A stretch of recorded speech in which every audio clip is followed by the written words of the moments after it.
Hey guys, today I'll be showcasing you all my Time Lord deck profile. I'll be explaining my card choices, the reason why I choose certain cards to put in the deck, and overall its whole purpose. So let's get started.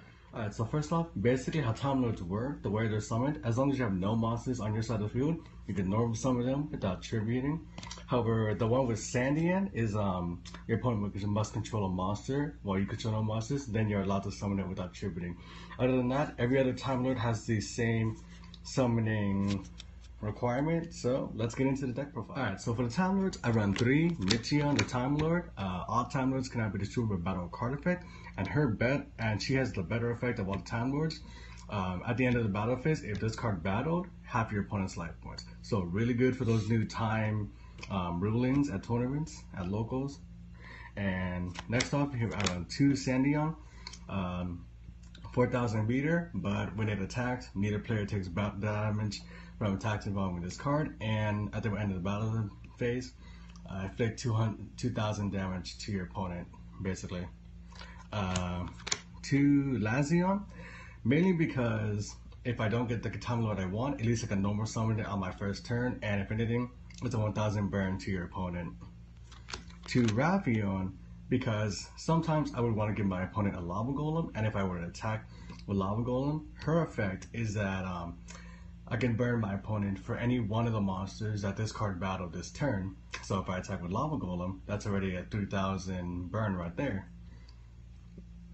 I can't pronounce that one. 1 Maption, basically just to clear the field of all monsters except itself, and 300 burn to my opponent.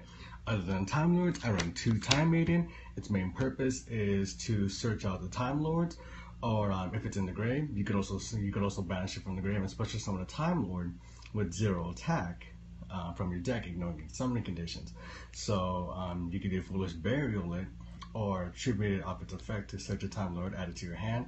Then, if you want, you can either normal summon a Time Lord from your hand, as long as you control no monsters on your field, or banish it with this grave effect. But other than that, I only run 2. 3 Lilith to search out the normal traps, which I run quite a bit of in the deck. It's really good.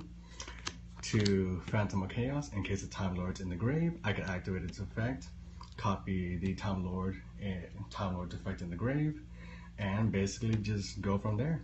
Or copy one of their effects, depending on what the plays are. 1 Summoner Monk for the rank 4 plays. 2 Effect Veiler, in case my opponent has any monster effect heavy decks, and the Lava Golem, like I said earlier, mainly to clear your opponent's board and to burn them for the 3,000 attack. 2 Celestial Transformations, because it allows me to special summon 1 Fairy Tale monster from my hand, but half its attack, but because most Time Lords have 0 attack, there's really no purpose there, and they cannot be destroyed by battle card effects, so the end phase effect doesn't really matter for them. 2 Advanced Draws, in case your opponent were to Phoenix Chain the Time Lords, it's a useless card on the field, so if anything, tribute it for 2 cards and set your back row and end turn. 5 Duality, in case we're Time Lords, because you don't special summon that much in the deck, or for the normal traps, etc., whatever you need. 1 Mound to prevent your Time Lords from being targeted.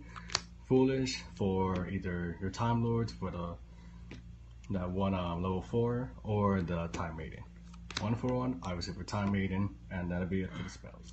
With the traps, 2 Ceasefire. The reason why I run 2 is because I don't want to make a too heavy burn deck, because I have been in games where I wasn't able to burn my opponent enough to where that's what cost me. So I think 2 is a good ratio, mainly because I could also search it out with Lilith.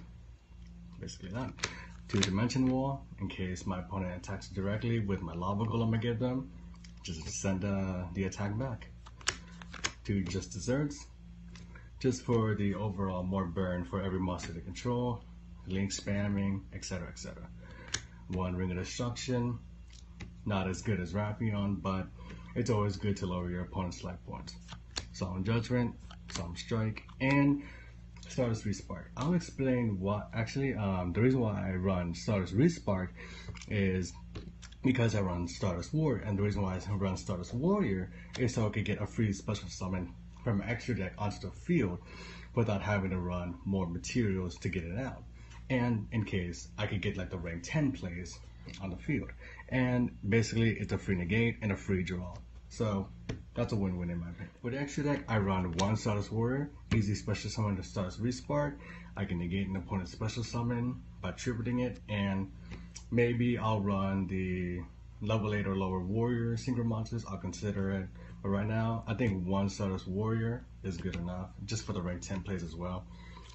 Star Eater, in case I get Effect Veiler on the field with a Time Lord, and the Time Lord is a dead card, I could at least synchro the Star Eater. It's not bad of a card, just better than nothing really. Rank 4, number 27, Dreadroot. Dreadroot, basically for the rank 4 plays, and allows me to get into the cannon a lot quicker. Tornado Dragon, in case I need to get rid of a field spell. Utopia package, and again, the cannon for the rank 10 plays and the 2000 burn. Alright, for the extra deck, I run 2s, Ghost Dog and Snow Rabbits for the face-up effects, etc., in case I want to pop a card on the field when an effect activates. Mistaken Arrest, until the end of the next turn, neither player can activate cards from the decks to the hands. So in a sense, it's a cheaper Ash Blossom, but it's okay. 2, Curse of Darkness. Each time a spell is activated, after it resolves, that player receives 1,000 damage, which could just keep capitalizing over and over until the opponent refuses to activate spells. 3 Torrentials, in case I want to blow up the board. Again, Time Lords cannot be distributed battle or card effects, so they're immune to Torrential Tribute, and it can be searched off Lilith. Heavy Stone Duster. Sometimes you don't want to battle with this deck, depending on what your opponent might have back row. So it does target 2 face-up cards on the field, but you can't activate your battle. You can't go into your battle phase, which is no problem for this deck. 1 Storming, Mirror Force, depending on what deck you play. If your opponent has a full field, you can just pop it back into your hand in an extra deck. Sorry, 2 wasn't looking. 1 Quaking, you never know what deck you might go up against. Drowning, put them back into the deck. Blazing, just for a little bit of burn, and just in case Magic's still in it, because why not?